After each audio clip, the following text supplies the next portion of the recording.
Okay, well, we're going to start. Thank you for being here. This is the 23rd session of the Coffees of the Secretary General, and this time we have an alternative or a different kind of guest, which I think is very important for the OECD. Mel was asking me if we are about inclusion and reducing inequalities and confronting poverty. If the OECD works on sports policy. And I told him, unfortunately not, or not yet. I hope that this can be the beginning of this kind of reflection, because indeed what he's doing is amazing. Mel is the co-founder and president of the Homeless World Cup. As you know, this is a very innovative and pioneering social movement that uses football to inspire homeless people. And basically, it's like, I think it's like recertificating them as persons, in a way. They've given them back so many important things that we take for granted in our societies, but that people that live in the streets lose, starting for self-confidence, for example. I think the first Homeless World Cup tournament took place in 2003. Is that correct? And since then, this has been growing immensely, and he will tell you all about it now. How it started. I want him to tell you how it started, because it's also a very inspiring story. And I think what is beautiful about this project is that it shows that with sometimes a very simple scheme can make a huge difference for many people, reconnecting them to society and to the possibilities of human development. Without further ado, I think I'm going to pass the mic to our guest and thank him very much for being here. He just had a very interesting coffee conversation with the Secretary General, and we are finding interesting synergies, and I invite you to think of ways in which we can connect the Homeless World Cup to what we're doing in the OECD. After that, they also had some kicks of the football in the garden, and we have some nice photographs. I think the Secretary General is a bit a better player than Mel, but I won't tell that to the people in the Homeless World Cup. So Mel, please tell us your story, if you want to press. Yeah. Oh, okay. Thank you very much for your words, and it's always a pleasure to come to an organisation, and then you're invited to play football in the garden. It's a nice way to do work. So it's very good to be here. I'm honoured to be invited, and it's very nice to meet you. I'm going to talk for the next 20 or 30 minutes or so, and then there's an opportunity for us to have a discussion, for you to ask questions. My style is really just to tell stories. So I'm going to tell the stories of around the Homeless World Cup, how we're structured, the people, some statistics behind it. It's quite possible for me to speak about this for 2-3 hours, because there's so much in it, and I'm passionate about it. But I promise you I'll keep it to 20 minutes or so. So first of all, how does this go?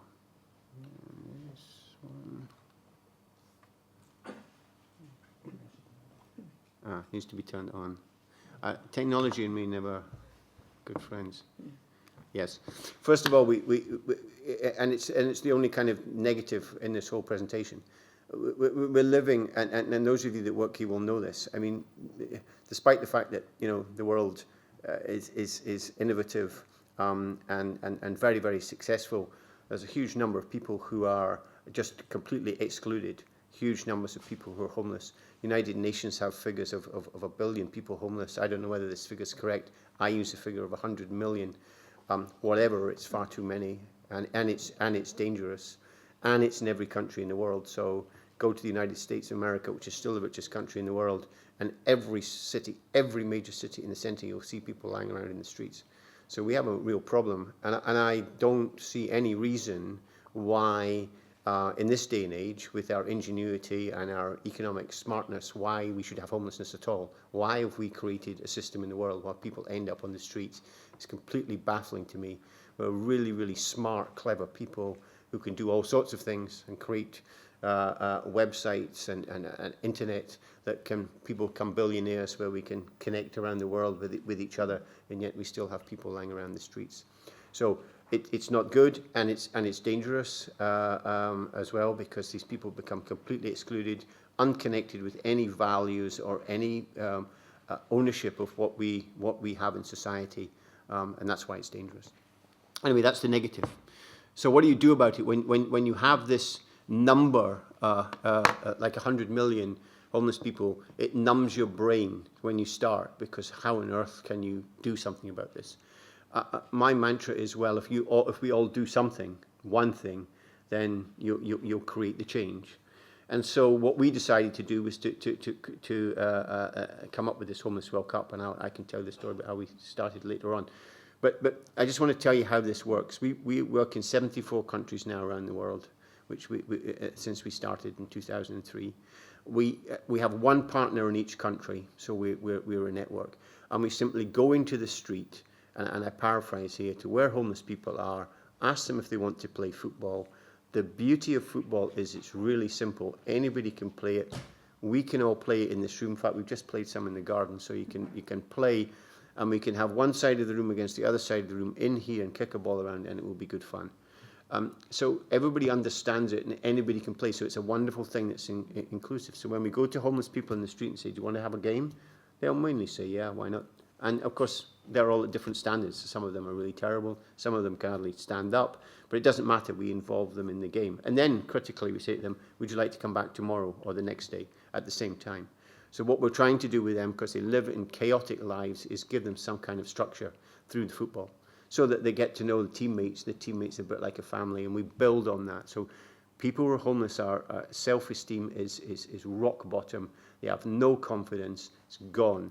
And all we're saying is, come and play football. And we never talk about their state or the fact they're homeless. We just say, you want a game of football? And from that we build.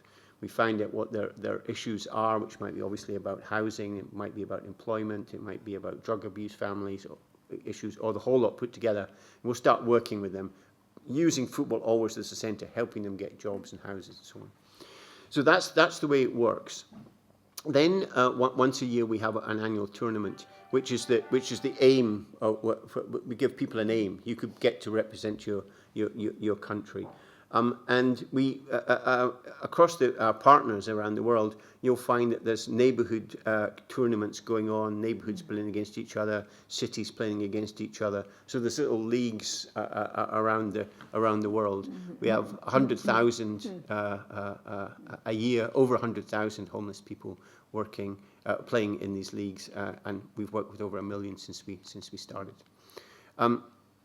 It's critical to us that it's about impact. So whilst the football is important to us, and getting them involved, it's just an entree really, because what we do, it's about impact. And for us, we're always getting statistics now. I've got some coming up which we'll show you, which we just got through from independent research, which show the impact that we're doing. So if it was just about football and that was all, we wouldn't be doing what we're doing. It's about changing people's lives, and we're simply using football as a tool. And the beauty of the tool is it's really simple. Everybody understands it. Everybody can get involved. So we are all over the world, and we use it kind of, there's 4 catalysts for change. One is about changing the perceptions of the general public, so destroying stereotypes. The homeless people themselves, media, very important kind of partner with us, because of the stories that they're telling, and that's interesting how that's changed all the time. And about social mobility. So critical for us in what we've been doing, the success is identifying potential leaders amongst the homeless people themselves. Who are the leaders? So who will be the team captain? Who's going to be the captain? That person's given a responsibility, and those leaders will have followers, and we create a pathway out of the situation. These are words that we sometimes use around this impact. So if you think about it, it's about negatives on the one side, on the black side, and then we're using this catalyst as a method into education, rehabilitation, etc. That's the process that we're going through. As I say, 74 countries now, 420 cities. There's tournaments going on around these cities. Since we started, we've involved women. We had a few women when we started because we mainly deliberately aimed at young men who were very difficult to move off the street. And now we have a full women's program, which is very, very successful, and more countries joining all the time. So what I want to do now is just show you some pictures and talk to these pictures. So this is our event, our annual World Cup event. So we have one every year. Last year it was in Glasgow, in the centre of Glasgow, and these are just some pictures. So this is a picture from. It wasn't set up this way, by the way, to have a Mexican team there. But this is with the Greek team. Mexican team and the Greek team. Yes. Yes. My two loves. Your two loves.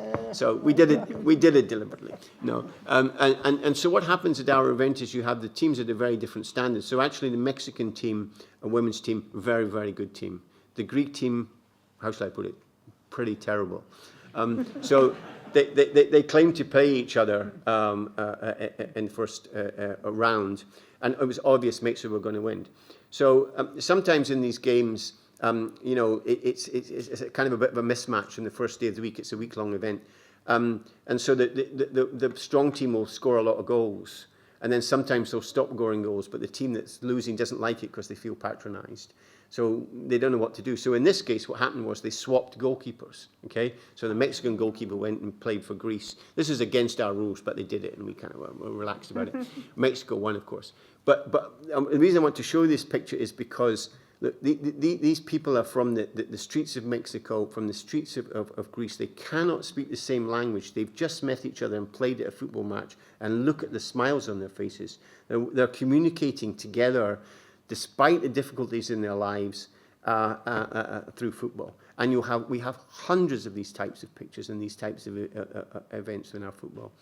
This is another one from Glasgow. This is the Indonesian team. One of their players, as you see, the goalkeeper actually is disabled, and he's probably was the best goalkeeper in the tournament. He just was phenomenal, this guy. He was born disabled in this way. And of course, what happened was the crowd just loved him. He became the favourite player. All the crowds that came wanted to see this goalkeeper because he was phenomenal. This is another picture from Glasgow, and I was just explaining to the Secretary General about how we move on. So we have to have referees, of course. The event's played in a very fair way, but it's a contact sport, and we need to have a discipline. And so referees volunteer, professional referees take a week off their work, come to the Homeless World Cup to referee, and they're fantastic. But these three, in this case in Glasgow, are former homeless guys. So they were homeless. We then found out that there wasn't enough referees in the world. Nobody wants to be a referee. So we trained up some of our players, homeless guys, as referees, gave them form certificates, they got referees. And if they can referee approximately 3 games a week, it gives them a minimum wage, so it's a job. Some of them now are full-time professional referees. So this has happened, we found out this in one country and it's now spread across the whole world. And these are 3 referees, trained referees from different countries that have come back, former players, and are refereeing in the Homeless World Cup. So what we've got at the Homeless World Cup is this kind of feeding off on itself. Homeless people getting out of this situation, using the football, and then coming back as leaders, and they'll be training up more referees. So it's feeding off on itself. That's how we get the impact. And this is the final picture from Glasgow. This is the Scottish team. And in the middle, those of you who know politics there will recognise the First Minister of Scotland. She's on the television quite a bit lately because there's some issues about our sovereignty going on. But she comes down, and lots of senior politicians now want to be part of it. So, standing, cuddling homeless guys because they're wearing the football strip. So creating connections, and I'll come into a bit more of that. So that's just some pictures from our event. And here's the winning Mexican teams. They won the event. They're very good at it. So what's happening now as part of this in Glasgow? Again, you can see that our football matches are being beamed live. So we're destroying the stereotypical view of homelessness. People are wanting to watch this football, and people are watching all over the world. Now, this statistic I want to just kind of draw your attention to, because this is something that we've just received. So we got some independent research done by this American company into this value of our social capital. And they studied us at the Glasgow event, and they studied us for a number of months, and they come up with these figures. So nearly 13 million was the social capital created in Glasgow in 1 week, and 364 million over the year. Now, these figures are for us astonishing, but this is an independent research company that has a long track record in measuring sponsorship deals in the commercial sector and working out what these sponsorship deals value. They have now changed their focus into measuring social capital and saying, okay, it's very interesting how much a sponsor value is to a top FIFA or UEFA match, but actually how good is that for society as a whole? We'd be very much interested in seeing what the value is for an event like us. So this is an amazing figure for us that we will use, possibly an entire game changer, not just for us, but for the way in which future sporting events and sporting sponsorship within the business community is actually measured. So the company in question who create this thing called Pro-Social say that they'll stand up in front of anybody, any academic or research audience, and prove that that figure is correct. They have 1,000 spreadsheets behind it, apparently, that they've worked out how that figure was arrived at. I'm not a spreadsheet person at all under any circumstances, but they have that, and it's independent, and it's very valuable for us, because what it's telling us is that we know anecdotally, because we have hundreds of stories about players that have changed their lives, but people are always kind of cynical about it and go, yes, but these are nice anecdotal stories. We are now putting value on the impact. And the sort of way that they work that out is that research in New York, for example, will show that a homeless person costs society $40,000 a year just by sitting in the street. The amount of time a policeman comes along and speaks to them, the amount of time they're in jail for a day, etc., etc. That chaos, research has measured, was for $40,000 a day, a year rather. We come along and take that person off the street. Guess what? We save $40,000. If we have 100,000, which we're working on in the year around the world, well, you do the maths. In many ways, what we're doing in terms of a return on social investment is a complete no-brainer. And so the value for society is huge. Obviously, for our players, it's huge. And all we're doing all the time is just using a football to create this change. So it's a very, very important figure for us. So, as I was saying earlier, this is what happens, what I described in the street on a daily basis. Our partners in the world going around working with the homeless people, getting them off the streets. Then we have this annual event, and we've been all around the world. Cities now bid to host it. They kind of fight each other to get all the homeless people to come to their cities when they're normally trying to get the homeless people to go away, but now they fight each other to bring them all. We've been around the world, and we have some fantastic, everywhere we've been, it's been a huge success. This is the first one that we did, which was in Graz in Austria in 2003. So 2 or 3 things about this. First of all, we always play in these small courts, okay? And we do that because a lot of the homeless players when we start are not particularly physically fit. Yeah. So to play on an 11-a-side court, it wouldn't work. Secondly, because homeless people are always in the city centres, etc., to get them to the 11-a-side court isn't easy. So we can create these little courts anywhere, really. And so we play in this small-sided court. First point. Second point, we always play in the city centres because that's where homeless people are. So this is in Graz in Austria, it's outside the front of the main council chamber in the city. The game is 8 in each team with 4 on, 4 off at any time, so it's rolling substitutes. There's 7 minutes each way, so it's only 40 minutes with a minute in between. The teams that are really good at this, it's very, very fast. You have to be really fit to do it. The teams that aren't so good, it's still great to watch. But the teams that are good, and I have seen this, because the ball never really goes out of the court. It's got to come straight back in. I've seen a team leading another team by 3 goals with 30 seconds to go and concede 4 goals and lose the game. because it's really fast, and you've always got to have one player in the offensive half. So the team that's on the attack has got the potential to score goals. So that's the way that the games work. It lasts 1 week. As I said earlier, the teams are at very, very different levels. So when they first start, they are sort themselves out. And by the end of the competition, at their own level. So 47th is playing 48th in the men's team, third are playing fourth, etc., etc. So everyone's playing for the top cup, but everybody gets a medal. So it's competitive but inclusive. So three things. This is our first event, and when we started, we didn't know whether this was going to work. We were pretty sure it did. People said we were kind of crazy. You're taking homeless people around the world and you're going to change their lives through football. You're really mad. But there's three things happened here at this event in terms of change, which is what we're about. First of all, the players changed out of all recognition. So normally homeless people are looking down. They are in very little self-esteem and self-respect. At this event, they are looking up and they're singing the national anthems with huge pride. And I often say that these players maybe shouldn't be singing about their countries because of the way that some of their countries have treated them, but they are so proud to be there representing their country. And they're wearing their national costume, so they're representing their country.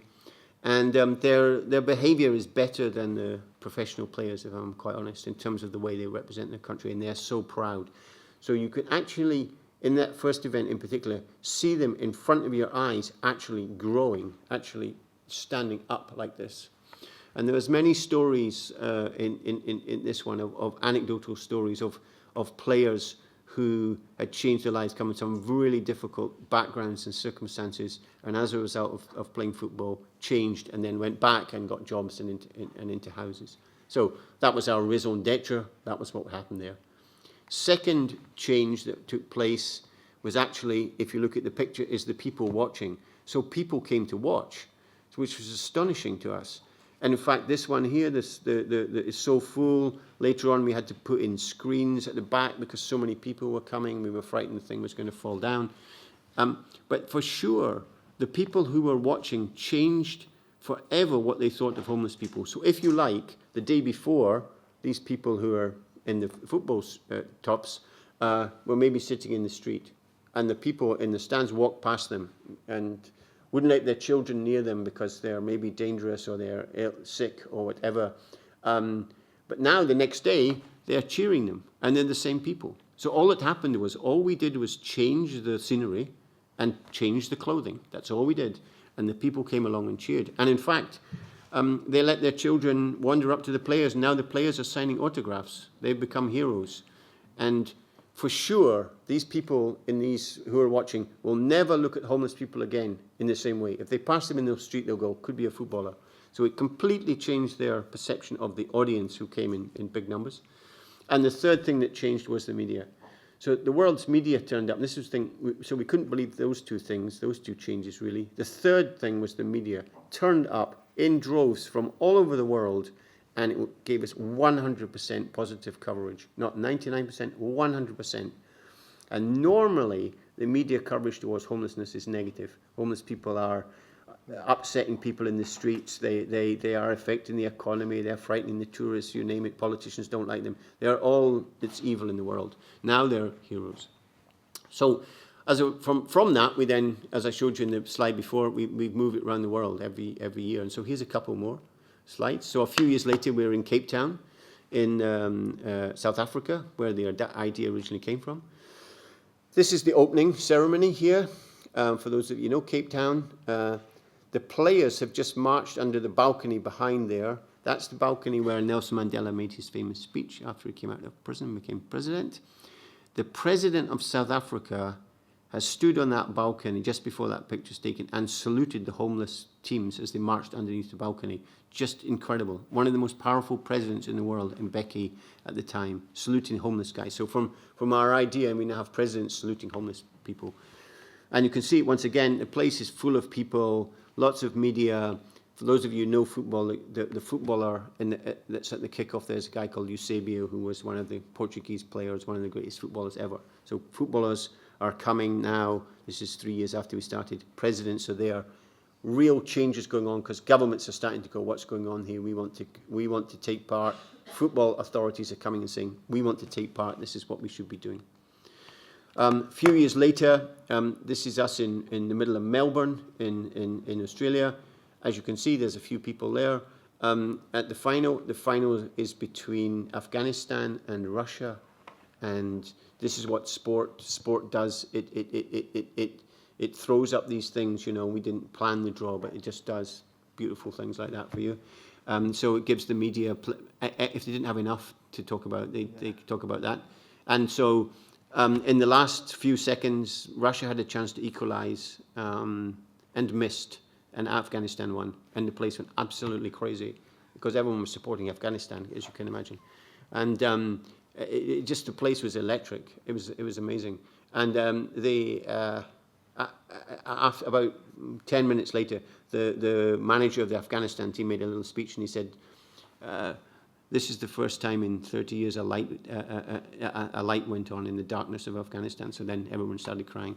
It was a very special moment. And the combination of sport, what we're talking about, bringing excluded people together, creates these special moments. Actually, we had live television at this point from Australian television, and the guy who was doing the commentary, who said he'd been to 6 Olympics, and he said, but this was a better moment than any of those Olympics he'd been to. Then because we're in Mexico, you know, it's Mexican influence around here near where I am. A few years later, we were in Mexico City, and 168, in the Zocalo, in the middle of Mexico City, in 1 week, 168,000 people came to watch. Absolutely amazing. Mexicans like the football. Mexico won the event there as well.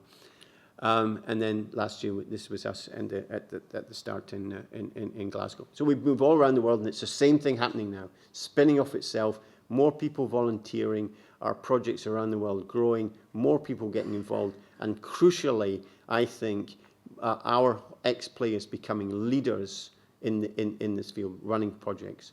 So here's one of them. This is a guy from Scotland called David Duke, who was homeless on the streets of Glasgow in a bad state. He heard about the football, went to one of the training, got selected to be in the team in 2004. Was so inspired by that. With support, he got a coaching certificate. Then he got a community education certificate. Then he started to come back as a volunteer with the Scottish team. And then he became the manager of the team. Now he runs the whole partner. So I was explaining earlier, we have one partner per country. He runs it. He's the CEO of the social enterprise in Scotland. He employs 20 people. So he's completely changed from where he is, and is an inspiration to everyone around him because he's taken on that leadership role. So there's more of people like David around the place, and it's about that social mobility, breaking through the ceiling and bringing the excluded people up and creating a belief that they can rejoin society. I want to show you this picture because this picture has a kind of little story to it. That's our first lady. Yeah, it's you're not supposed to say that. You see, when I show this picture up, except when there's Mexicans in the audience, I kind of say, right, you won't know who these people are. So pretend you don't know who the people are, okay? So the girl in the middle, his name's Anna, okay? So she comes from the north of Mexico, and her family had been killed in the drug wars, and she lived in a garden shed, and etc. And she'd had a pretty bad life. And she got involved in the football, and she's selected to play for the Mexican team. And at the quarterfinal, Mexico are doing really well, and you can imagine this is in the Mexico City event. And you can imagine that, this is just wonderful for her, representing her country, for where she's come from, with all these people I showed you supporting her. And at the quarterfinal, unfortunately, she twisted her knee and was injured and was out of the competition. And she was distraught, and so were her teammates. So it came to the semi-final, and her teammates, she was sitting in the stand, and her teammates went over to her before the game with a hand on their heart and from the fist and saying, "We're going to win the game for you." And they were pretty well motivated because they're playing in Mexico in front of their own fans, so that's motivation enough, but that was given the extra motivation. So they won, and then they went to the final, and they were playing the big rivals, Brazil. And the Brazilians are really good, and this is a fantastic game. And they did the same thing. She's sitting there, and they're going up to her, going, "We're going to win the game." And they won just. And this very emotional moment where what they didn't celebrate, they rushed over to her, picked her up, put her on their shoulders, and she was cheering and crying, and it was very moving. So just after this picture's being, by the way, she can hardly stand, okay? And you, if you like, you can call her the poorest girl in the world. So let's just say she's the poorest girl in the world for a moment. And she meets these two people there, and as the giveaway here has said, this is the First Lady of Mexico, and the other guy is Carlos Slim, who at the time was the richest man in the world, or the second richest man in the world. Yeah. Now, the reason I like to show that slide is because there isn't a chance at all that these people would be having this conversation if it hadn't been for the football. The football is the language that people understand that connects. Now, as a result of that conversation and that moment, the Telmex Foundation that Mr. Slim supports, he took both teams to dinner and said, "I'm going to support you now forever, what you're doing," because it inspired, and has continued to do so. And they have 30,000 across 32 states in Mexico. She's also involved with the government. She's not the First Lady anymore. No, she's not. No. But she's a very popular First Lady. And so what we're doing is trying to break down barriers and create connections that bring about the change through football. We're simply using the football as a mechanism to create understanding, because what we've created in the world is a world of silos where the people who are dispossessed and marginalised and disconnected are just not connected in. And this is how you connect people in. And it's really simple to do. It's the process of homelessness and extreme poverty are very complicated, and a lot of the people have got very complicated issues. But that doesn't mean the solutions have to be complicated. And what we try to do is simplify it using football as the front door to creating solutions. So in our future, sometimes people ask me what our vision is, what's the purpose of our organisation. The purpose of our organisation is not to exist, because there shouldn't be any homelessness in the first place. But given that there are, we want to involve more countries, grow, get sponsors on board, be more impactful, tell the story, come to here, connect with you, build an understanding in a way in which we can end homelessness forever. So I usually finish up with a slide like this. It's just the ball's passed to you now. It's over to you to ask some questions, but also maybe just to do some things, because at the end of the day, it's really simple. And if we all do something, a small thing, you'll change the world completely. Thank you. Thank you very much. Thank you, Mark.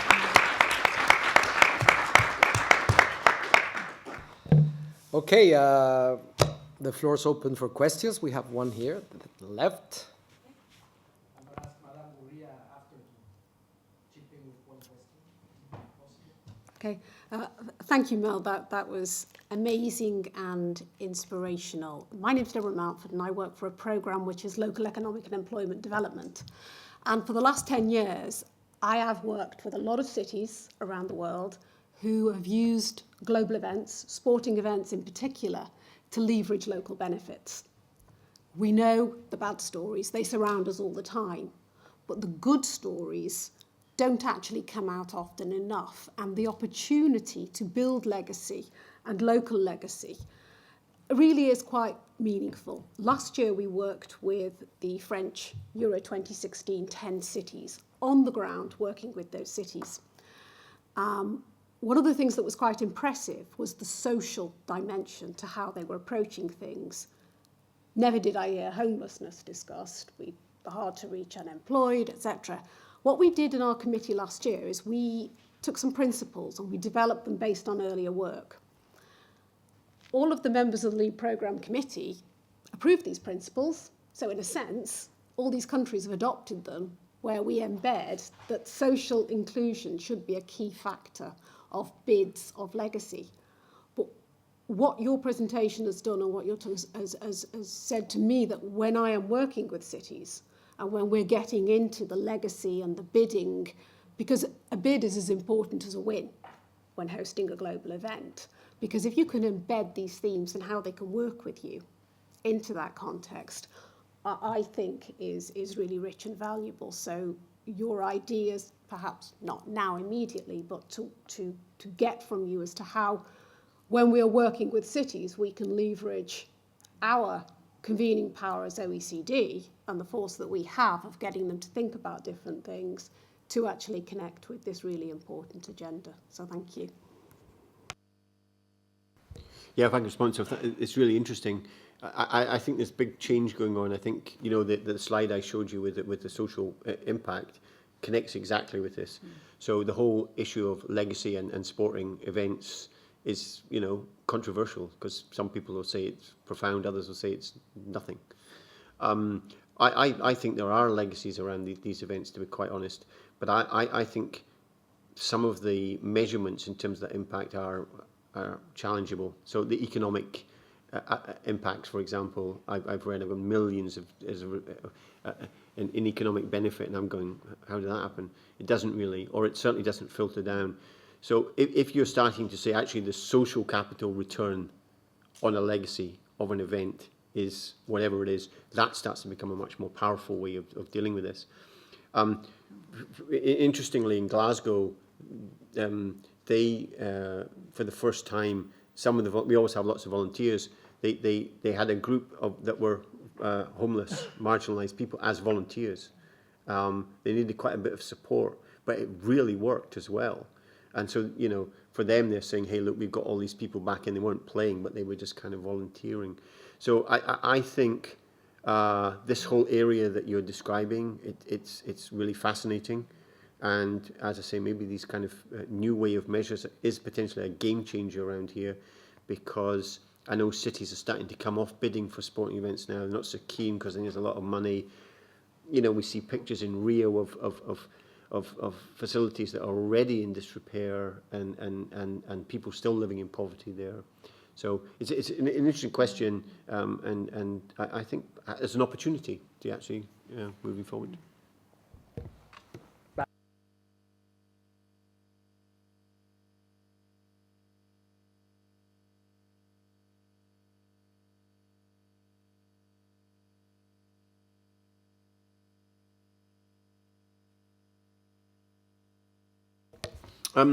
During the event, in the lead up to the event, links to the last question really. It's about a legacy. So we're trying to, when we go to cities, we're trying to show in the lead up to it, during it, that this is a way for change. So what's happens is that governments and homeless people get inspired and start joining football programs, or governments start supporting it, etc. We always encourage the homeless guys to come and watch, and sometimes they do. The audience that we're after is everybody, so we want to inspire everybody. As I was saying, Glasgow's the first time that we've actually had homeless volunteers, and that really worked. But we're always challenged. You know, because I don't. Sometimes when I do these talk, I'm talking, you know, about the good side. It's sometimes challenging. And it hasn't always been an easy ride for us. But I remember one time ethically we challenged was in South Africa, actually. On the first day, the security around it wasn't letting in street children. Okay? And we were going, but it's the Homeless World Cup. They've got to come in, you know. And they were going, oh, no. And then, so we won the argument for the second day, so the street kids were in. But what were they doing? Stealing everyone's money out of everyone's handbags and kind of causing utter chaos in the audience. So then we were challenged ethically. We're going, no, the street kids can't come in here because it causes chaos. So these sorts of things are sent to challenge us all the time. So we're always questioning, you know, while we're doing things. Our view always is you have to have rules. There's rules in the game. This is it. If people are stealing stuff, they're not welcome. Doesn't matter whether they're homeless or not. It's just not happening. So we've got to have order. But sometimes having, you know, with our events, it's challenged by these sorts of things. Over there. I was just wondering whether you've encountered any resistance to this in any countries or any cities where you wanted to hold it. And also, I couldn't tell, are the teams mixed, men and women, or separate? So the answer to the second question first. So when we started off, because we were just focusing on young men because they were the most difficult to shift off the street. Women, it was an integrated team, but it was only about 10% or at most of women who participated, but they were kind of mixed teams. Then a few years later, we decided listening to our partners, they wanted to have women's only teams, so we had a women's event, and that was really successful. So now we have a men and women's event, okay? But some of the teams, some of the countries only bring one team, okay? So in Glasgow, there's 48 men's teams and 16 women's teams. So some of the teams that just bought a men's team wanted to have one or two women in the men's competition, and we were fine with that. So some of them were mixed. And I would say that in my view, some of the best games are the finals and so on are the women. Women's football is better to watch than some of the men's stuff, to be quite honest. And secondly, in terms of reintegrating society, the women are better than the guys. It's really fascinating because they'll do it collectively. They'll support each other as they move back into society. It's really interesting. So I'm really glad we've done it in that way. And we continue to learn about these things all the time. Do we encounter resistance? Well, kind of all the time. I don't think we've ever been to a city where they've not wanted us to be there. You'll always find kind of idiots around the place who want to shout at homeless people and so on and so forth. But actually, what we found is quite the reverse. Is that once people kind of get it, you know, I've done spoken at lots of events and asked anybody think homelessness is a good idea, and over the years, no one's ever said they think it's a good idea. So actually, when you're doing something like this, even if people are frightened of homeless people, when they see something like this, they like it. They can see it's got a positives. I think just to answer your question maybe in a slightly different way, when we started off, we tried to get an international definition for homelessness. We spent a whole week with each other trying to write this definition of homelessness, and then we gave up. And the way we work it is that it's you're homeless as defined by your country. So that in England, you can be homeless in a homeless shelter, but in some African countries, if you've got any shelter over your head, you're not homeless. So we just go, if you're homeless as per the definition of your country, then you're homeless. So how that relates to your question is that still in some countries, they will deny that there's homelessness in the country. Some countries won't even have a translation word for it. Some former Eastern European countries, police are horrendous towards, actually kill homeless people, actually. And the general population's view is negative towards them. In China, you may have noticed, we have a team from Hong Kong, we don't have a team from China, because the Chinese government tell me there's no homeless people in China. And I'm saying to them, but there are. And they say, well, there isn't. And so we have a kind of dialogue, but basically no team will come because they won't give them exit visas. So, you know, it's an interesting dynamic all the time in this area. Alice. I was just wondering how you first had the idea to set up the tournament, or if it began as an idea for a tournament, or if it was just a football project and it evolved into a World Cup. This is the question, the story. So I've been working with homeless people since 1993. I started a street paper in Scotland, which was successful, and then we created a network of street papers around the world. In 2001, we were having a conference of the street papers, so we were always able, we never had much money, but we were able to get together once a year. And we were having a conference in South Africa. And it was a really good conference. It's one of these ones where we sat up till 3 a.m. talking about how we were changing the world and inspiring one another and sharing what worked in each of our countries. And we were having a beer, myself and a colleague, on the last night. And we said to each other, this is a fantastic conference, but there's no homeless people here. They're either editors or founders or directors, but there's no homeless people. How could they share our inspiration from this conference? And so I said, look, there's some guys in some of our sellers in Scotland, they play football, so, you know, they could be a football team. And, you know, because we couldn't think of a way of engaging them in a conference, and we thought they'd be bored, and then swapping vendors. There's an issue about employment laws or visas, and then language and football, common language. So Harold, who was from Austria, I was speaking to when we were drinking this beer, he said, oh, well, it's the same in Austria. So we agreed we'd play a game together, shook hands, Scotland versus Austria. And I said Scotland would win because we never win anything. And he said Austria would win because they didn't win anything either. So we shook hands, there would be this game, and then we drank more beer. But by the end of the night, we'd come up that all countries would come, and it would be called the Homeless World Cup. So that's where the idea came from. But the important thing is, I think, because I'm a social entrepreneur for the entrepreneurial thing, so you can, I don't know if you guys drink in bars or whatever, but I mean, you can have these type of conversations in a bar, and they're fantastic, and then they stay in the bar. Next morning, we met at breakfast again, and we said, that was a great conversation last night, will we do it? So the idea was in the bar, but the critical decision was in the breakfast when we said, no, we're going to make this happen. And so 20 months later, it happened. And then that was the picture I showed you of Graz. We didn't know whether it was going to be a success. It was a success, and it's grown ever since then. So that's the little story. Excellent. Oh, beer in there somewhere. The work you're doing, of course, is wonderful. It's very important. Taking out these young people out of the streets and giving them a purpose of life, a sense of life, it doesn't have a price.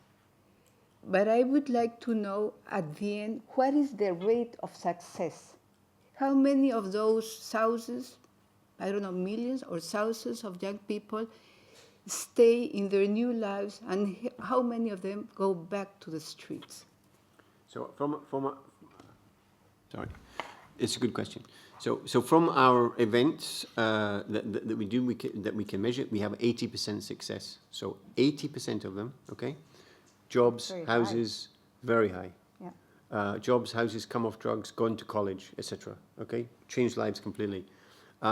When we started doing this research, I didn't believe the figures because I'd worked with homeless people. I'm going 80%. You are kidding? I didn't believe it. Very high. But we went and checked, and it was 80%. So then we checked again. I think we checked 3 or 4 times, and then it was right. And then we started doing it at all events, and then it was coming out at approximately the same.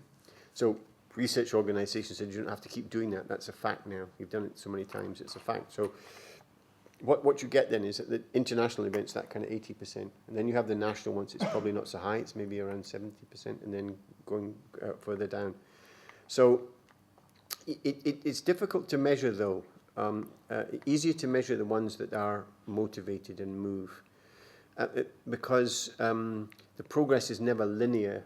You know, it sometimes 2 steps forward, 1 back, goes like that, and so that makes it very difficult. And then sometimes we ask to follow people, you know, but they don't necessarily want to be followed. And it's very interesting. Over the years, I've seen this. So once you're not homeless anymore, you don't want to tell anyone you were homeless. So, but then that's maybe true for 3-4 years. Then afterwards, they come back and say, "Oh yeah, I used to be homeless." So it's like they don't want to admit it's a part of their life that is not good, so they don't want to talk about it anymore, despite the fact they've been really successful. So sometimes doing the follow-up and the research is quite hard. And but these are the statistics that we have, and we have absolutely hundreds of stories of people who've made success. I mean, some of them have become professional footballers, amazingly. Some are driving buses, some are waiters, some are. One is I read recently one of our Brazilian players from the street. Then after the tournament, he got became an apprentice cook. Then he became a chef in a restaurant, and apparently now he's a top chef. He's just brought out a book in Rio. His best-selling book of cooking Brazilian food. And he was from the street and played football, and now he's a Yeah, that's a story of success. and what I think's happening is that because there's stories like that, the others, it's a psychological thing. They think, oh, I can do that then. And because they think that they do. And then we provide them with, the support as much as we can to do it. But always the football is the centre. They always come back to play football. They'll always talk about the football. And so it's They're out of the street. off That the is street. important. Yeah. It's gone. Okay. Conclude with one question in one word. Why? Why are you doing this? Well, and that's such a good question. I mean, well, first of all, I'm very, I don't know, I'm a social entrepreneur. I come from a background in Scotland where we're brought up in terms of beliefs around community and around fairness, and that's what I was brought up in that way as a child. I just think the world is grossly unfair, what we've created. And as the more I've got into it, I can see that we've got solutions. So because also my DNA is about practical answers, I'm really driven to it because it works. You know, it's working.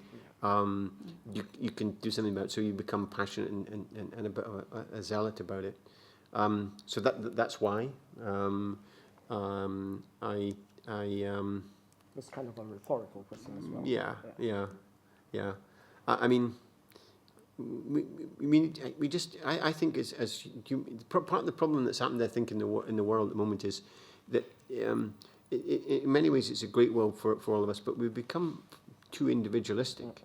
Yeah. And actually, that isn't good for all of us. We actually need to be supporting others around us because it will make us feel better, actually.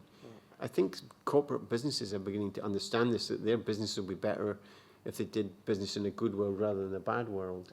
So to me, it's kind of an intuitive thing. And we have to make the world a better place. Otherwise, we are storing up problems for ourselves. So I want to be on the good side, not on the bad side. With that, I think we give him a bit of a big applause because it was really revelating, inspiring. Thank you very much. Thank you. Excellent. Thank you, everyone.